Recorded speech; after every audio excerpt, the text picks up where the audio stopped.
The Nightmare Before Christmas Break. Chapter 1. This stinks. I muttered under my breath as I kicked a pebble down the sidewalk. It skittered across the pavement and disappeared into the sewer. I shoved my hands into my jacket pockets and kept trudging along, taking in my new neighborhood with an angry scowl. The houses here were decorated with twinkling Christmas lights, plastic Santas waving from rooftops, and fake reindeer scattered across snow-dusted lawns. It was only a week before Christmas, but I wasn't feeling very merry at all. That's because just 3 days ago, my family had moved here to the town of Frostville, smack dab in the middle of December. We used to live in Florida, where it was sunny and warm all the time. That's why my parents had decided to move here to Vermont for my dad's new job. They said it would be a beautiful white Christmas. Yeah, right. The only thing beautiful was leaving all my friends back home and having to start over at a new school. Not to mention trudging through the icy streets in the freezing cold. As I turned down Oak Street, I noticed the houses weren't as well kept as the last few blocks. Peeling paint, overgrown yards, and boarded-up windows, this neighborhood had clearly seen better days. At the end of the street stood a worn wire fence with a dilapidated old house peering out from behind it. The two-story Victorian mansion looked like it came straight out of a horror movie. Most of the windows were shattered and a giant oak tree in the front yard clawed at the roof with twisted bare branches. I stopped and stared, my breath frosting the air. Maybe it was my imagination, but I thought I saw the curtain in one of the intact second-story windows sway as if someone had been peering out. That's crazy, I told myself with a shiver. No one could possibly live in this creepy old ruin. Just then, I heard the crunching of footsteps on the snow behind me. I wouldn't go anywhere near that place if I were you. I whirled around to see a girl about my age regarding me with curiosity. She had curly red hair tucked under a purple knitted hat and a flashlight in her mittened hand. "Why not?" I asked. The girl stepped closer, her rubber boots squeaking on the packed snow. "Haven't you heard?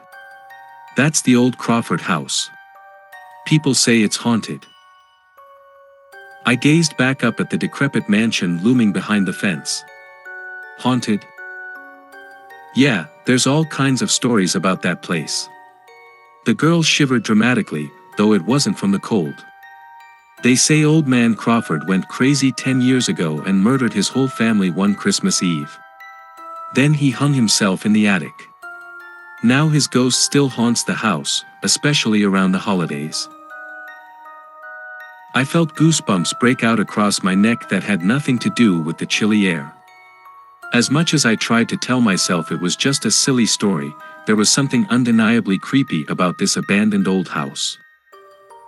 The girl peered at me curiously. "You're not from around here, are you?"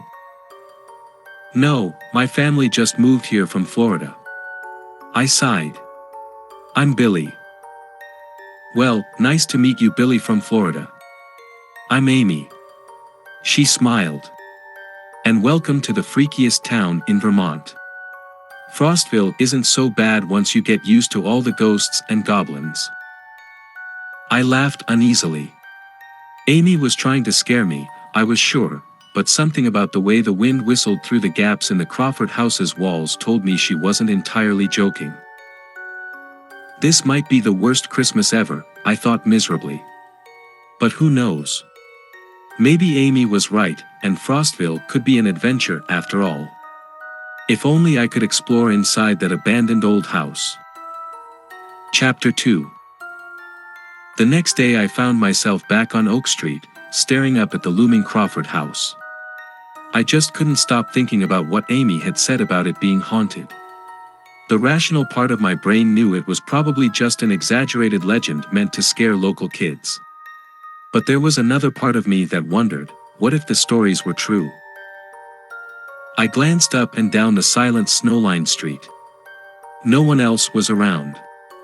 Before I could talk myself out of it, I quickly ducked behind the creaky gate and hurried up the walkway lined with dead weeds. Up close, the old mansion was even eerier. Icicles clung to the edges of the sagging gutters like fangs. The windows were covered in grime and a thick layer of cobwebs. I hesitated at the bottom of the cracked concrete steps leading up to the front porch. Was I really going to do this? My heart thudded nervously in my chest. Curiosity overruled my better judgment and I slowly climbed the stairs. The old wood groaned under my feet. The front door was boarded up with a large piece of plywood. I pressed tentatively on it, but it didn't budge. Glancing around, I noticed a narrow walkway between the house and bushes leading around to the backyard. I squeezed past prickly branches, my sneakers crunching on the hardened snow. Behind the house, I found the back door slightly ajar. Gritting my teeth, I gave it a shove. The door swung open with an ominous creak.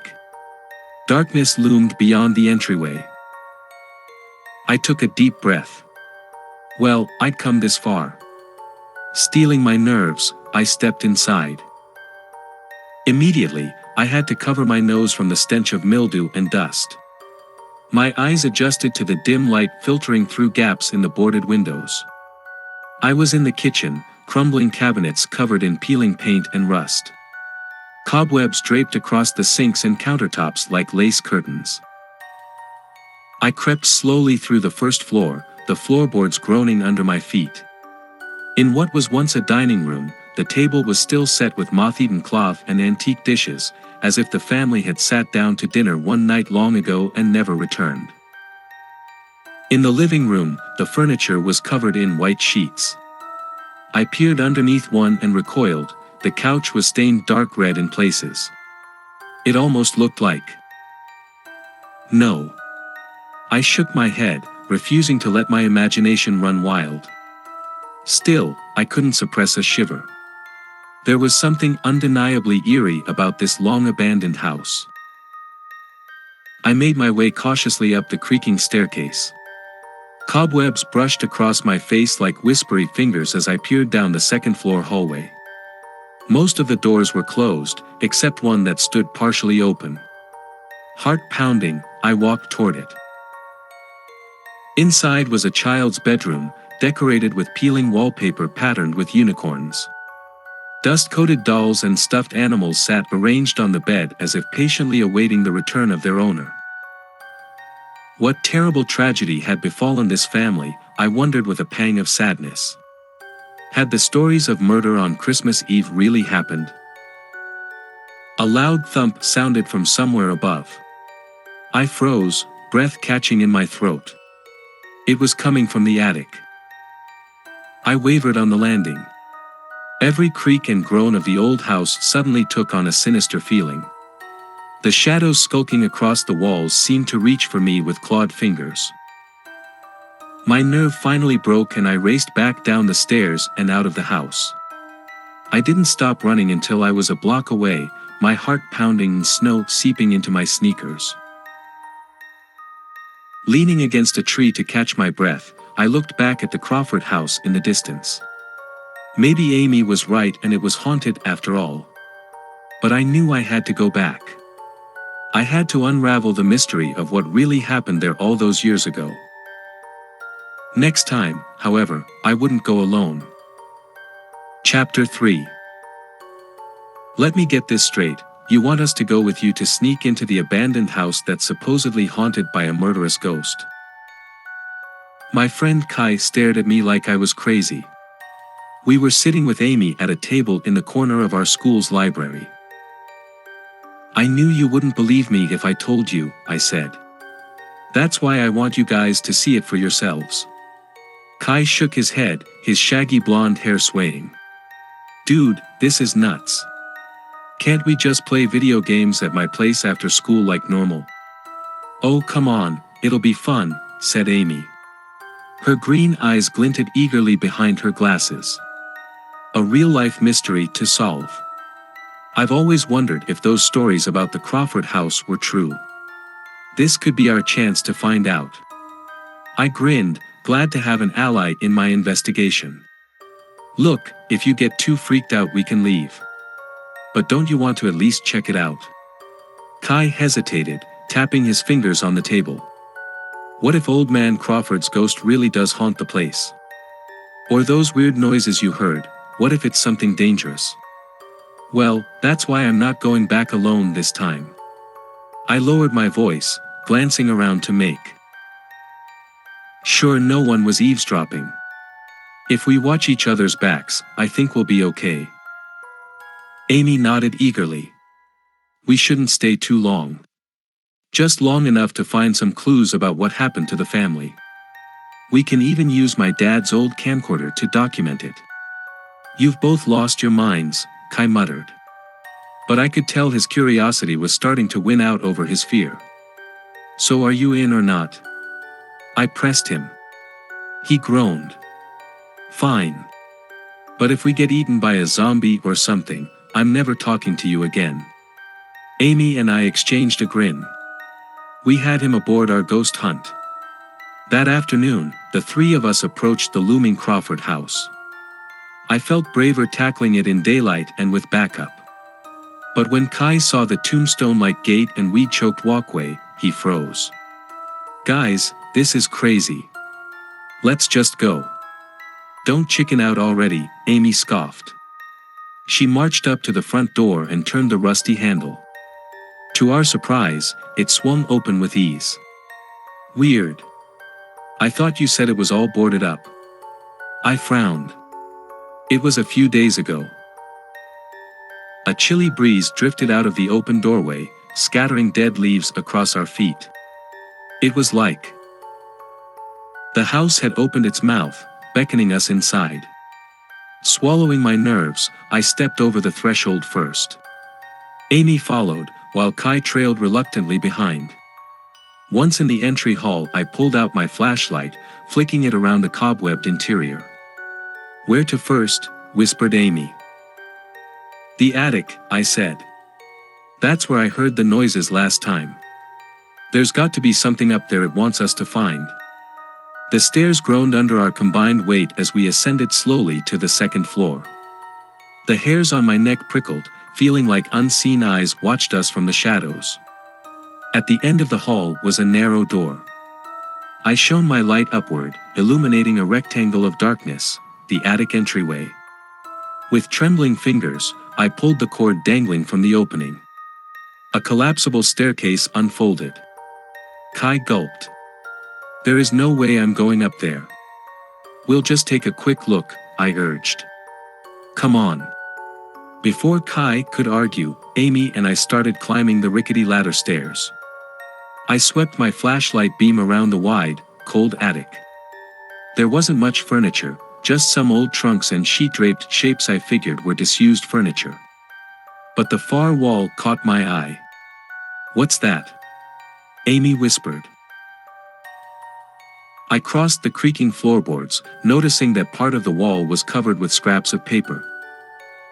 Scribbled notes, and photographs. Some seemed very old, their edges curled and yellowed. Among all the clutter was an ominous dark stain that looked like blood. Kai squeaked from the bottom of the stairs where he stood guard. Oh man, this is too freaky. I leaned closer, heart thudding. The papers were too faded and crumpled to read clearly. But I could make out a few unsettling phrases. He's watching us. You can't escape what's already inside. Nowhere is safe. A shiver ran down my spine. What had happened here? Amy gasped next to me. Billy, look. She pointed at a weathered journal tucked amidst the chaotic paper collage. I pulled it gingerly from the wall, half expecting a disembodied hand to snatch it back. Holding my breath, I opened the journal and flipped through the pages. Most of the writing was faded, but I could make out a few entries. The first was dated December 14, 1912. I do not have much time. He grows stronger every day. I thought it was contained, my greatest mistake, but now I see the truth. Further entries made brief references to some sort of experiment, and trying to stop something before Christmas night. But the final entry from December 24, 1912 sent icy tendrils of dread down my neck. It's too late. What I have unleashed cannot be stopped or reasoned with. May God have mercy on our souls. A loud creak pierced the silence. Amy and I both jumped. Guys? Kai's panicked voice drifted up. I think we need to leave. Now. Heavy, shambling footsteps reverberated up through the floorboards. Amy and I looked at each other with wide eyes. Go! I yelled. We bolted for the attic stairs. The footsteps turned to thuds as whatever was stalking the house charged toward the attic entrance. We scrambled down the ladder just as a hulking shape filled the doorway above, dusty Christmas decorations clutched in its gnarled hands. Run! Amy shrieked. We sprinted for the front door, half out of our minds with terror. A bleak realization hit me as we burst back into daylight. Our school break was almost over, and our haunted holiday house hunt was far from finished. Chapter 4. My hands were still shaking as I walked to school the next morning. Every time I blinked, I saw that lumbering shape in the attic doorway clutching warped Christmas decorations. Had it really happened, or was it my terrified imagination? Either way, I knew we had to go back to the Crawford house and figure out the mystery before someone else got hurt, or worse. I spotted Amy at her locker and hurried over. She looked as shaken as I felt. What was that thing? She whispered, eyes wide behind her glasses. I have no idea, I admitted. But I think the answer is somewhere in that attic. We have to go back. Amy chewed her bottom lip uncertainly. I don't know, Billy. I've never been so scared in my life.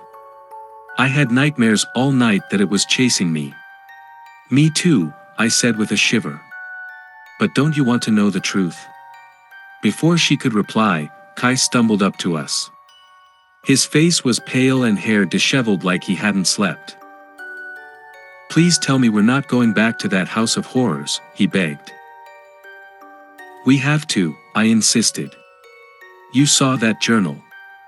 Something twisted happened there years ago, something supernatural. And I think it's happening again. Kai dragged a hand down his face. You're obsessed, man. Can't we just be normal kids and forget about creepy old houses? I opened my mouth to argue, but Amy cut in. He's right, Billy. Let's leave this one alone. Nothing good can come from messing with ghosts. She glanced at Kai and they shared an unspoken look of relief that the hunt was over. My shoulders slumped in defeat. They were both too freaked out to return. But I knew I had to keep investigating on my own. I managed to stay focused in my morning classes but found my mind constantly wandering back to the house. There had to be a logical explanation. Maybe a disturbed squatter was hiding out there. Perhaps it really was just an urban legend that hysterical kids had exaggerated over the years. Somehow, I had to get to the bottom of it. During lunch break, I slipped away while Amy and Kai were distracted and hurried down Oak Street. My palms grew clammy as the abandoned mansion came into view. Gathering my courage, I crept through the back gate and approached the porch steps. The house loomed over me, dark and watchful. I had the uneasy feeling it was waiting for me. With a deep breath, I pulled open the back door and stepped inside. Hello. I called out, my voice echoing through the empty rooms. Anyone here? No response. The first floor was deserted as before. Maybe I could do some investigating on my own, I thought hopefully. If I found a logical explanation, Amy and Kai couldn't call me crazy anymore. I made my way upstairs, avoiding the creaky spots on the steps I now knew by heart. At the top, I swept my flashlight beam down the dusty hallway. Mr. Crawford. I just want to talk. Only silence answered. I moved toward the attic ladder, wondering if I could find more clues in the old journal pages. But a faint noise stopped me in my tracks, the sound of sniffling whimpers coming from a nearby room. I approached cautiously, nudging the door open wider. My flashlight revealed a bedroom with faded flower wallpaper. Huddled in the corner was a quivering figure. "Kai!" I gasped. He looked up with red-rimmed eyes, his face streaked with tears and grime. "It took me, Billy. I tried to get away, but it was too fast." I helped him stand on shaky legs. "What do you mean? What took you?" A horrible thought seized me. Was it that thing from the attic? Kai nodded, fresh tears spilling down his cheeks. "I came back to prove I wasn't scared, but it cornered me in here." He choked back a sob. "It would have gotten me if I hadn't squeezed under the bed." He lifted his torn jacket to show gashes through the fabric as if he'd been clawed by a wild animal. My blood turned to ice. Amy had warned me nothing good would come from messing with ghosts. Now Kai was hurt and too terrified to even speak about what had attacked him. "Come on," I urged gently, pulling his arm over my shoulder. "Let's get out of here." We hurried downstairs and out of the house. Kai collapsed on the sidewalk, hugging himself and shaking uncontrollably. I rested a hand on his shoulder. "It's okay, you're safe now. But we have to tell Amy what happened." Kai shook his head frantically. "She won't believe me. No one will." He was right, without proof, it did sound far-fetched that some kind of creature had abducted and attacked him. But I knew Kai too well to think he'd make up something so horrific. "I believe you," I promised him. "And together we're going to stop that thing before it hurts anyone else." Kai just whimpered in response. With his help, I managed to get him home while coming up with a story for his parents about tripping and catching his jacket on a fence.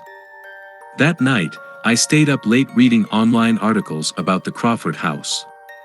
There were the usual ghost stories, but more unsettling were the accounts of pets going missing in the area, farm animals found mutilated, and children reporting being watched or followed by a prowling stranger near the property. Whatever that thing in the attic was, it had to be stopped. I was tempted to go back right away, but knew I had to help Kai recover first, and come up with a better plan. One thing was clear, if I confronted the monster again, I couldn't do it alone.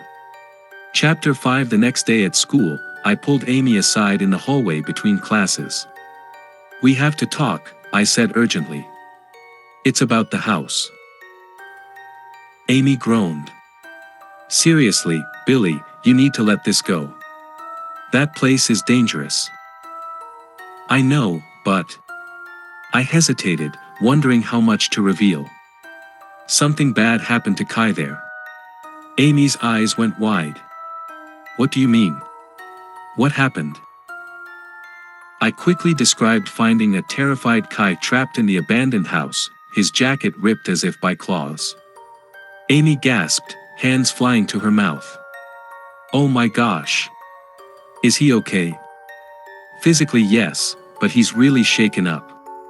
He won't tell anyone else what happened." I looked Amy in the eyes. "I'm telling you because I still need your help." "My help? Are you crazy?" Amy backed away. "We barely made it out alive last time." "I know, but we can't let this thing hurt anyone else." I dropped my voice to an urgent whisper. "I researched the house more last night. Over the years, pets and animals have gone missing around there. And little kids report being watched or stalked near the property." Amy had gone pale, arms wrapped around her middle. But finally she said, "How can I help?" I breathed a sigh of relief. "We need better tools for investigation, flashlights, cameras, something to defend ourselves with. And you're right that we shouldn't go back at night. We'll go after school. While it's still light out." Amy nodded slowly. "Okay. But at the first sign of anything weird, we bail." "Deal," I agreed. A few hours later, equipped with supplies from Amy's house, we approached the looming mansion. The weathered siding, peeling paint, and missing shingles looked even more ominous in daylight somehow. Amy shivered. This place gives me the creeps. Let's just do one quick sweep and get it over with. I tried to sound braver than I felt. We crept inside, switched on our flashlights, and began searching the first floor. We saw nothing out of the ordinary, just the same dilapidated rooms covered in dust and cobwebs. Upstairs, we entered each bedroom one by one. I kept glancing behind us, terrified that hulking shape might leap out again. But the rooms appeared empty. Until we opened the last door. Amy stumbled back with a shriek. On the bed sat Kai, staring blankly at the wall. Kai. I rushed over. What are you doing here? He turned slowly, his face expressionless. I don't know. Amy gripped my shoulder from behind. Billy, something's not right. I studied Kai closely. His eyes were glazed over and he seemed almost hypnotized. What's the last thing you remember? I asked gently. Kai's brow furrowed. I was in my room doing homework. I don't know how I got here. A prickle of unease went down my neck. Had the creature lured him back? But why leave him unharmed this time? It's okay, let's get you home. I helped Kai up, keeping a wary eye on the hallway. We guided him downstairs and out the front door into fresh air and sunlight. Kai blinked, awareness returning to his eyes. You found me in there. Why would I go back to that place? He shuddered. Amy and I shared an anxious glance. This supernatural force could apparently control minds as well as manifest physically. Were any of us truly safe? Let's just get away from here, I muttered, picking up pace down the sidewalk. Amy and I didn't leave Kai's side until he was safely home. His parents were disturbed by the second incident but had no explanation either. Afterwards, Amy and I sat on a bench staring at the Crawford house in the distance, filled with questions. What are we dealing with here? Amy wondered aloud. I don't know, I admitted. But it's like nothing I've heard of before. It can turn invisible and make people do things against their will. Amy hugged herself with a shiver. Do you think it wanted to trap us all there under its power for some reason? The thought made my gut twist uneasily.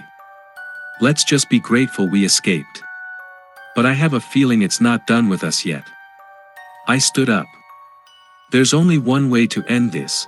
We have to destroy whatever is haunting that house before it hurts anyone else. Amy bit her lip. But how? I glanced back at the old mansion. Had the curtains in the attic window just swayed slightly? Or was it my imagination? Either way, I knew we were being watched. And that our time was running out. Chapter 6. That night, I tossed and turned, unable to sleep.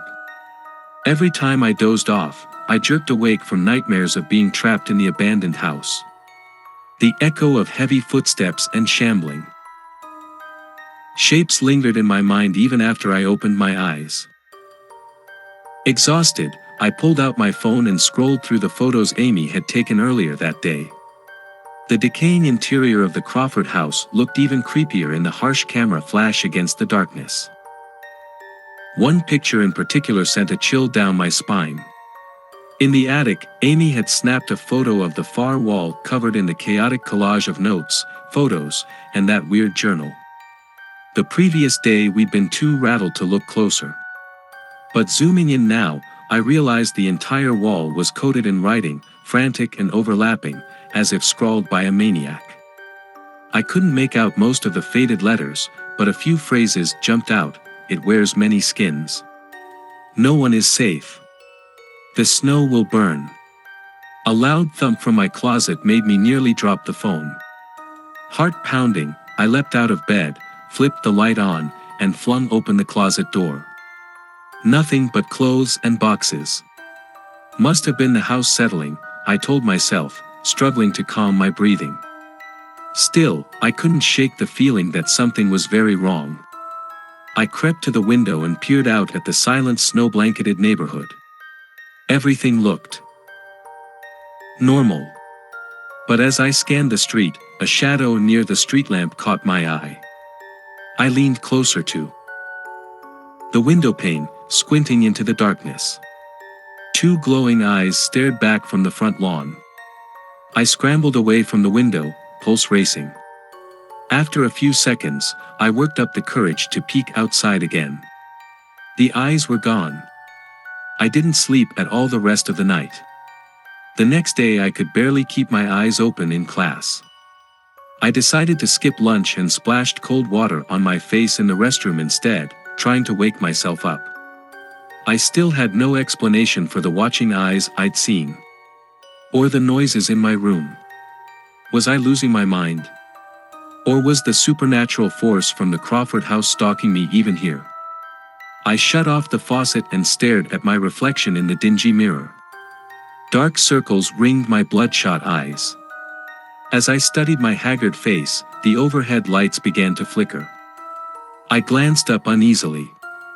The fluorescent bulbs continued to strobe erratically, casting the room in unsettling pulses of light and shadow. A loud creak echoed from one of the stalls behind me. "Who's there?" I called out, heartbeat quickening. No one answered. I wanted to run, but my legs felt frozen. The temperature in the bathroom was rapidly dropping. I could see my own breath. Another creak sounded from the stall, slower this time. Like footsteps. I spun around just as a stall door banged open. For a split second in the strobe light, I glimpsed a tall, horrifying figure stepping out. Then the lights cut out completely, plunging the bathroom into darkness. I blindly felt my way along the wall until my hands hit the doorway.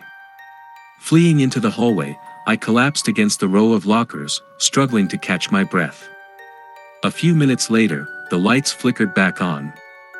I peered back through the doorway, body tense, ready to run. But the restroom was empty. Cold fear washed over me. The creature could follow me anywhere now. I had to end this before someone got badly hurt, or worse. I still didn't understand what the scribbled wall writings meant by many skins and snow burning.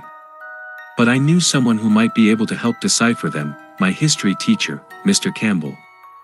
I found him grading papers in his classroom. Keeping my voice low, I quickly described the haunting and all the bizarre clues we'd found. Mr. Campbell's eyebrows shot up.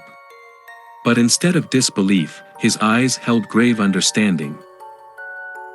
"I always knew there was something wrong with that old Crawford place," he murmured.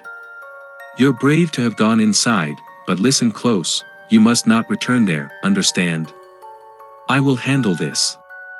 Before I could ask what he meant, the bell rang and students began filing in. Mr. Campbell gave me a pointed look that said we'd continue the conversation later. I trudged through my final classes anxiously awaiting the end of the day. When the last bell rang, I hurried to Mr. Campbell's room. He was erasing the blackboard, but set the eraser down when I entered. "Now then," he said grimly, "tell me everything you know about this creature." I described the massive shape I'd glimpsed in the attic, the strange disappearances and sightings around the property, and finally Kai's disturbing amnesiac experience. Mr. Campbell's expression was very grave. "This is worse than I feared. I believe you have awakened an ancient evil that existed long before the Crawford house itself." He opened a cabinet full of old books and rifled through them until he found a leather journal. "I confiscated this from a student years ago. It's an heirloom that's been handed down in one of the founding families here." He flipped through the aged pages. "Ah yes, here it is." Clearing his throat he read aloud, "December 1790, it began with missing livestock from our barn. Then 2 young children from the village disappeared. Tracks were found leading into the forest but none returned. Whispers speak of a dark spirit dwelling in the old caverns beyond the falls. Tomorrow we hunt the beast down before the first snowfall. Mr. Campbell adjusted his glasses. There are many accounts throughout the journal of people attempting to kill the so-called Yule Beast. But it would always inevitably return the next Christmas season. He closed the book with a solemn thud. Some evil things cannot be destroyed so easily. Especially not by amateurs. You must leave this to those better equipped for the task. I didn't know what he meant by better equipped, but I wasn't ready to give up yet. Please, sir, if you know any way to get rid of this thing, you have to tell me. I can't let it hurt my friends. Mr. Campbell's expression remained grim. I cannot condone or assist children to put themselves in mortal peril. Now please, let us speak no more of this. Seeing I was dismissed, I reluctantly left the classroom, his ominous words echoing in my mind. There had to be some way to stop this centuries-old Christmas beast. But how could I protect everyone with my bare hands against a supernatural force? The answer hit me like a thunderclap. Maybe I didn't need to use bare hands at all. Chapter 7. That night, I went to the only person I knew had access to serious firepower, Amy's Uncle Mike. He was ex-military and ran a hunting store on the edge of town. If anyone could help me gear up to face the Yule Beast, it was him. The shop bell jingled as I pushed open the heavy door. Inside, the log walls were lined with rifles, bows, knives, and a glass case full of handguns. The air smelled like timber, gun oil, and smoke. Mike stood behind the counter cleaning a shotgun. He was burly with a bushy beard and scruffy hunting cap. Amy had mentioned he was paranoid the world was ending, hence the arsenal. But I hoped he still had some reason left in him. How can I help you, son? He rumbled. I took a deep breath. My name's Billy. I really need your help taking down a monster. Mike lowered the shotgun and peered at me over his wire glasses for a long moment. To my relief, he didn't immediately kick me out. What kind of monster are we talking about? He asked seriously. Foreign or domestic? Domestic, I said. A supernatural creature called the Yule Beast. It haunts an abandoned mansion every Christmas. Mike nodded slowly, gray eyes grave. I've heard whispers of such a thing lurking in those woods. You say it needs taking down? Yes, before it hurts anyone else. I clenched my fists. It already attacked my friend Kai. And I think it's trying to hunt me now too. Mike regarded me with new respect. A beast bold enough to enter dwellings is extremely dangerous. You're right, boy, a threat like that needs eliminating. But it won't be easy. We'll need special ordnance. He led me to a heavy iron door at the back of the shop. Inside was a room stacked floor to ceiling with serious firepower, shotguns, semi-automatics, boxes of ammo, and even a few RPGs. Mike selected some items, muttering under his breath.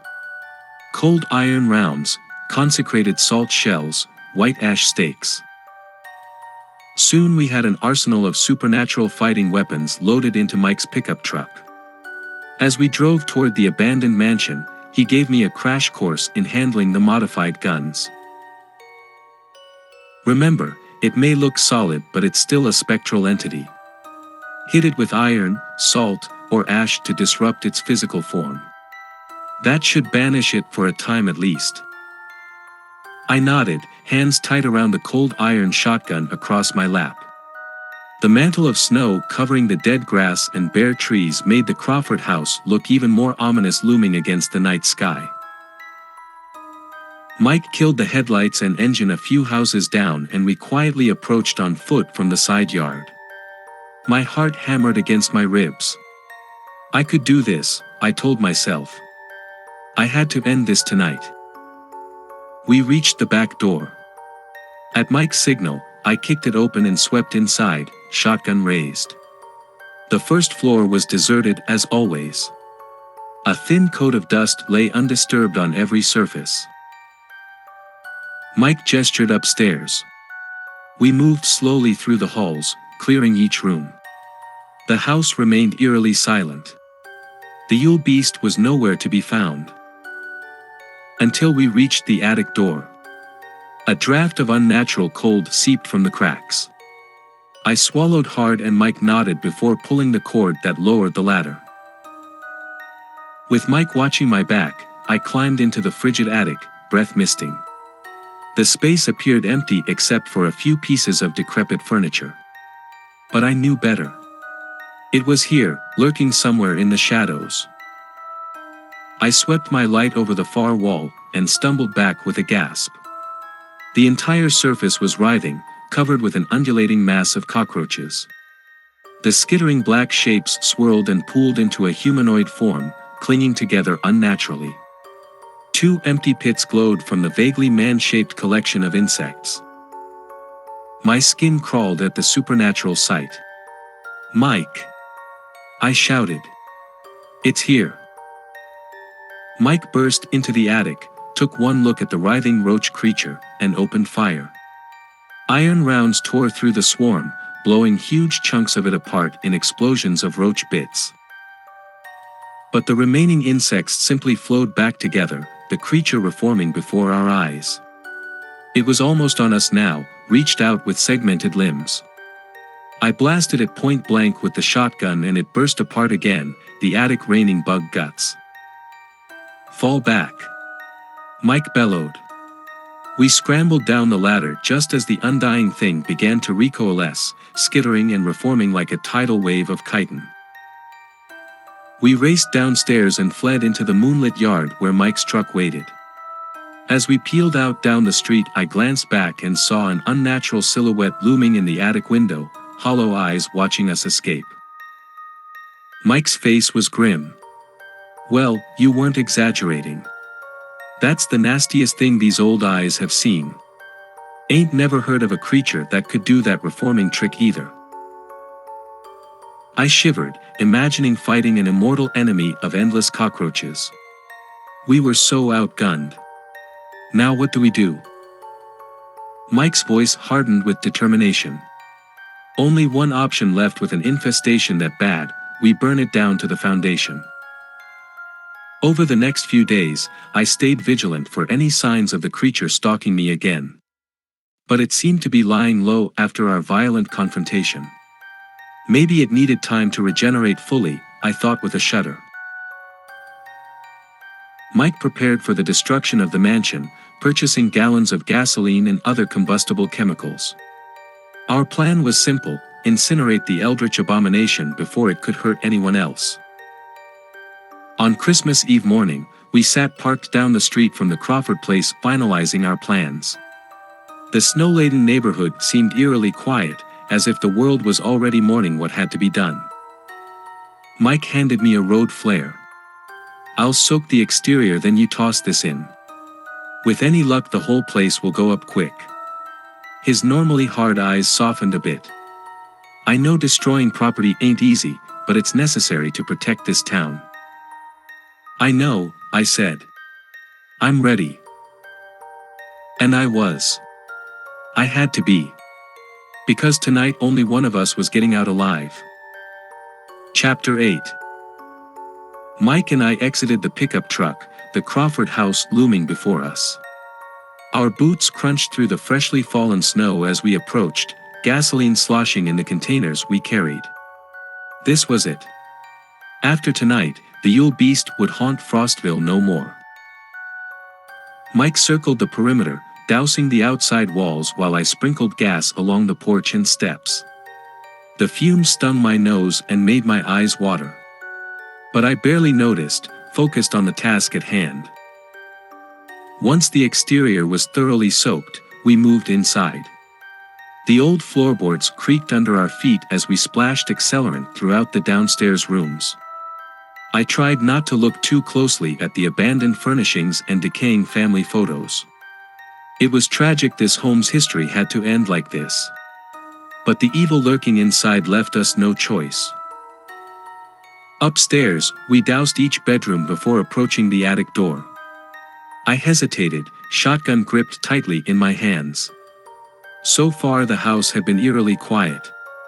But I had no doubt the moment we opened that attic, all hell would break loose. Mike's gray eyes were hard with resolve. "You ready for this, son?" I nodded. "Let's finish this." Mike flung open the attic door. A blast of unnatural icy air rushed out, carrying a chorus of inhuman whispers and shrieks. The noises raised the hairs on the back of my neck, but I stood my ground.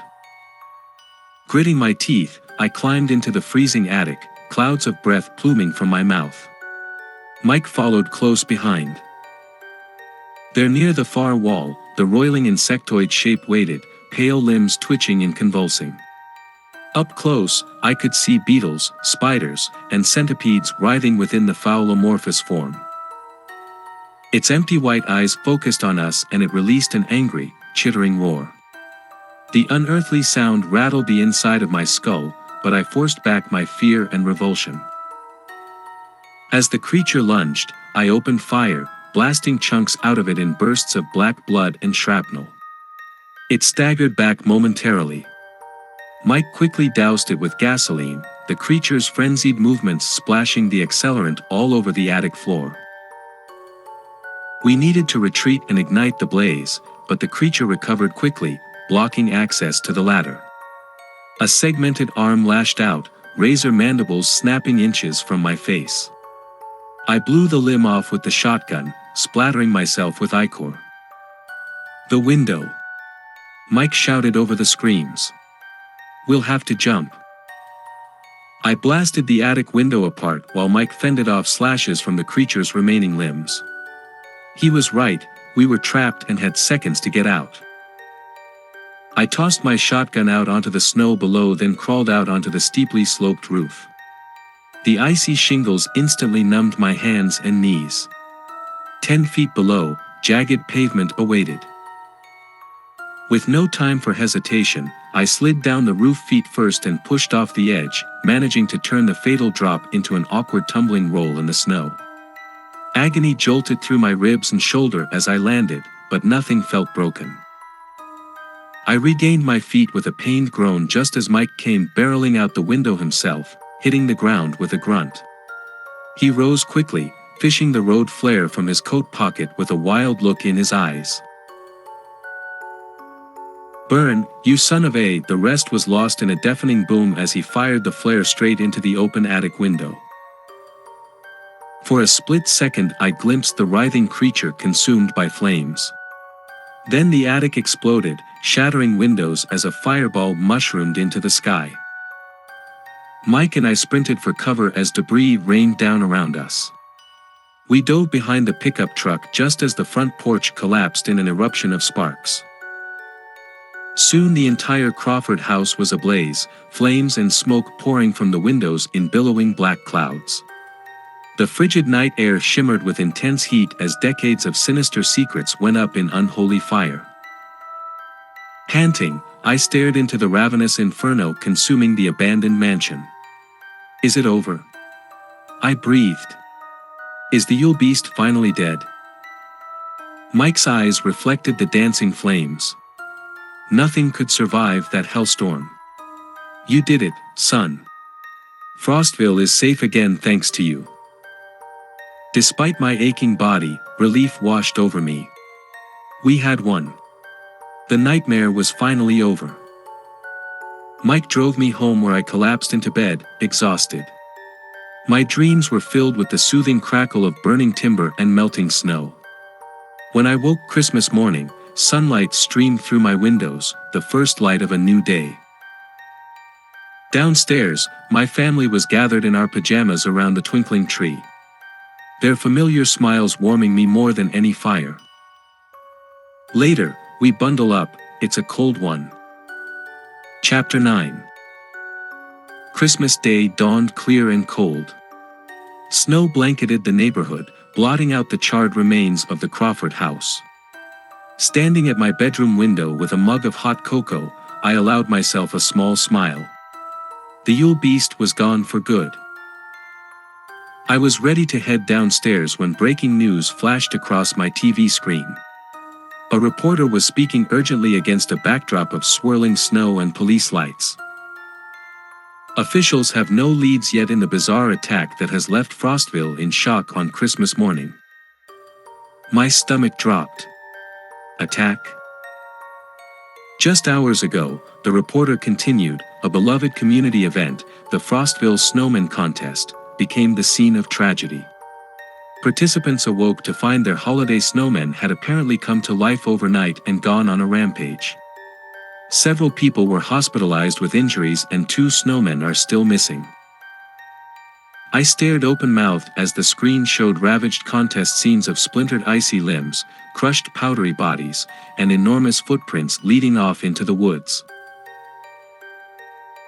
One shaken witness described fending off a 10-foot towering snow creature that tried to force its way into his home. Another sobbed over her demolished snow woman, bloody snow scattered around an imprint of a hulking icy body. Dread crept over me. How was this possible? We had destroyed the Yule Beast for good last night.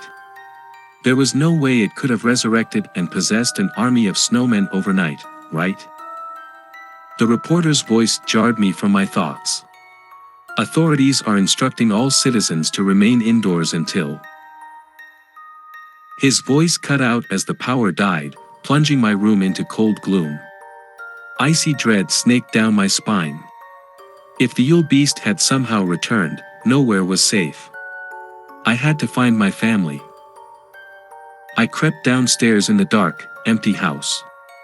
Where was everyone? A muffled crunching sound from outside made me freeze. Holding my breath, I peered out the living room window. Lurching up the front walk was a hulking figure almost 10 feet tall. It looked like a traditional snowman, with a jaunty top hat, coal eyes and buttons, and stick arms. But it was sculpted from dense, icy snow that gleamed wickedly. As I watched, frozen in terror, the icy snowman reached my front door. With a twisted creak, it turned its oval-shaped head, cold gaze fixing directly on me through the window. It smiled a jagged, lipless smile. I scrambled away, heart hammering. The window shattered behind me as the snow monster burst inside, an unearthly moan escaping its frozen mouth. Icy claws grasped at me as I dodged behind furniture and sprinted upstairs. I could hear the thing's massive body crushing down the hall after me as I slammed my bedroom door and fumbled to lock it. Would that even stop a creature made of snow and darkness? The pounding footsteps reached my door. I held my breath, backed against the far wall, as an icy fist smashed through the wood. Frozen splinters sprayed as the snow beast tore the entire door off its hinges, framing its hulking body in the doorway. Its depthless coal eyes stared through me. With another haunting moan, it squeezed into the small bedroom, blocky body grinding frost across the walls and floor. I was trapped. As the icy creature loomed over me, hand outstretched, the room temperature plunged. Hope drained from me along with my body heat. No gun or fire could protect me now. Then I remembered, fire. That was still this demon's weakness, even if bullets failed. I glanced at the emergency axe and smoke grenade on my wall, waiting to be used in an escape. Could it work to fight this frozen fiend? It was my only chance. As the snowman's icy claws scraped toward my face, I leapt sideways, grabbed the axe, and swung with all my might. The blade sunk deep into its waist with a chilling crunch. The creature reeled back, a silent wail escaping its mouth. I wrenched the axe free, black icy chunks flying. The monster lunged again, but I was already sprinting past, grabbing the smoke grenade off the wall. I flung myself out the demolished doorway, hitting the hall carpet hard. A blast of bitter cold told me the snow demon was through the door. With fumbling hands, I pulled the pin from the grenade and rolled it behind me. Burn in hell, Frosty, I growled through chattering teeth. A fragmentation of light and heat exploded behind me. I crawled forward blindly as scorching air rushed over my back. The creature's wailing rose to an agonized peak before abruptly cutting off. I didn't look back until I reached the top of the stairs. In the blaze and smoke, I glimpsed the snow beast's misshapen body slumping to the floor, melted chunks of ice sliding free. In seconds, all that remained was a steaming puddle pooling across my charred floor. Gasping with relief, I sagged against the banister. The Yule Beast could still hijack minds and possess snowmen. But fire was the ultimate weakness of both. After retrieving my still-hot axe, I hurried downstairs, mind racing. I had to find my family and get them someplace safe. If one snow monster had attacked my house, there could be countless more rampaging through the streets. An engine roar outside offered a ray of hope. I burst out the front door to see my dad pulling up in the truck, axe in hand. My mom and sister were squeezed inside, their frightened faces melting into relief as I ran to them. "Oh Billy, thank God!" Mom cried, hugging me tight. "When that icy fiend attacked, your father got us out just in time. But we couldn't find you." "I'm okay," I assured her. "But those monsters are everywhere. We have to get off the streets." Dad's jaw was clenched, eyes blazing. "Was it that damn Yule Beast again?" At my solemn nod, he spat angrily. "I thought we were done with that thing." "We all did," I said grimly. "But if we want to save Frostville, we need to take the fight to it. And I think I know just where its lair is." The abandoned mansion may have burned, but the ancient caverns where the Yule Beast was spawned still remained. Our final stand would happen deep in the forest caves beyond the falls. We drove through the chaos-gripping town, snow beasts wandering the streets like grotesque carolers. Outside the hunting shop, Mike stood guard with a flamethrower, melting any that drew too near. He gave me a grave nod as we passed. Soon the truck was barreling up the snowy forest road toward the falls. I could feel the beast's malevolence growing stronger, permeating the very air. The Yule Beast knew we were coming for it. And this time, only one side was getting out alive. Chapter 10. The tires' chains rattled as Dad's truck climbed higher into the snowy hills. Through the trees I could see the dark void of the waterfall cave mouth yawning open. The evil radiating from it was palpable now. We were close. Dad parked the truck in a secluded spot. "You kids stay here," he instructed, gripping his axe. "Your mother and I will go end this." "No," I said. "We started this together back at the mansion, now we finish it as a family." Mom and Dad exchanged an uneasy look, but finally Dad's shoulders slumped. "All right. But stay close and do exactly as I say." We approached the cave entrance on foot, our steps muffled by the softly falling snow. I glimpsed ancient petroglyphs carved around the opening, depicting figures cowering from some clawed beast. The message was clear: abandon hope, all ye who enter here. But we had no choice. Townspeople were suffering and no one else even knew to come here. The task of stopping the Yule Beast fell to us. Icy wind howled from the void, lashing us with spray from the thundering falls nearby. Somewhere in that primordial darkness, the source of Frostville's terror lurked. Flashlights in hand, we crossed the threshold into the damp caverns beyond. The thin beams illuminated twisting rock walls slick with moisture. It was like descending into the bowels of some great stone beast. We moved through a maze of claustrophobic tunnels, the roaring falls echoing all around us. Strange ancient symbols marked the walls, their meaning lost to time. The deeper we went, the colder the air became. Finally we entered a large chamber. Stalactites dripped from the high ceiling like fangs. My light flashed over something that made me recoil, a pile of old bones stacked against the far wall. "Oh my God," Mom gasped. We edged closer, the skulls and ribs unmistakably human among the smaller animal bones. Dozens of Frostville residents sacrificed over the centuries. Dad's face hardened. It ends now.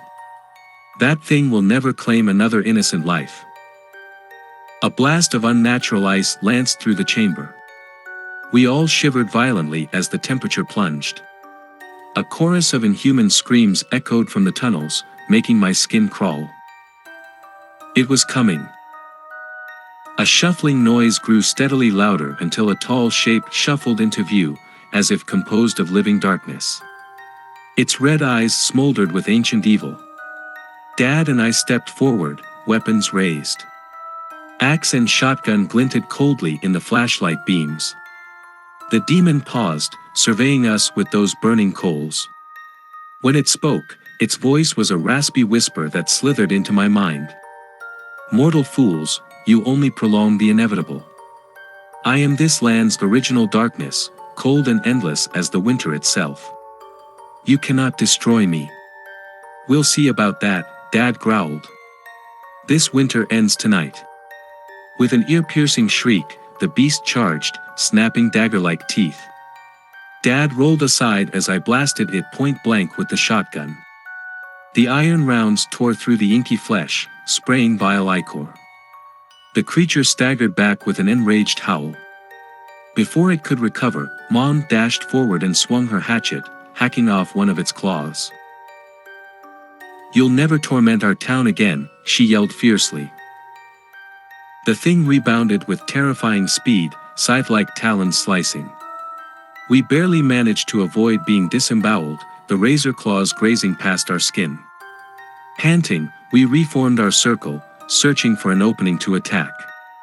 But the demon was too fast, fending off shotgun blasts with unnatural agility and lashing out whenever we drew near. We were tiring, and it was still toying with us. Then I remembered the secret weapon tucked in my jacket.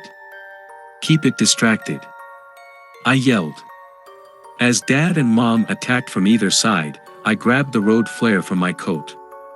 With a prayer, I ignited it and hurled the flaming projectile straight at the beast's head. The creature shrieked as the blaze engulfed it. The flare lodged in its skull, fire greedily spreading across its body, consuming the oily shadows. No! It thrashed and twisted, trying to extinguish the flames licking its flesh. Rivulets of molten eyes and fat dripped to the floor amidst its smoldering wails. "Burn, demon!" I cried hoarsely. "Go back to hell where you belong." With a final gurgling shriek, the beast collapsed, its body crumbling to ash before our eyes. The flare extinguished, leaving behind only scorched bones. We stood there gasping in the sudden silence. The frigid chill that had permeated the caves was already beginning to recede. Could it be true? Was the ancient evil finally vanquished for good? "You did it, son," Dad breathed, pulling me into a hug as Mom squeezed my shoulders. "Thanks to you, Frostville is safe again." I let out a shaky laugh. "We all did it together. What do you say we go home and celebrate Christmas properly?" They smiled. "That sounds perfect." Arm in arm, we made our way out of the cursed caverns. The ice that had clutched Frostville for so long was already starting to thaw, freeing residents from the Yule Beast's power. As we drove back down through the valley, my gaze lingered on the petroglyphs carved by those who had battled this evil long ago. Now their warning stood as a memorial, to lives lost, childhood sacrificed, and to those who helped end the scourge of the Yule Beast once and for all.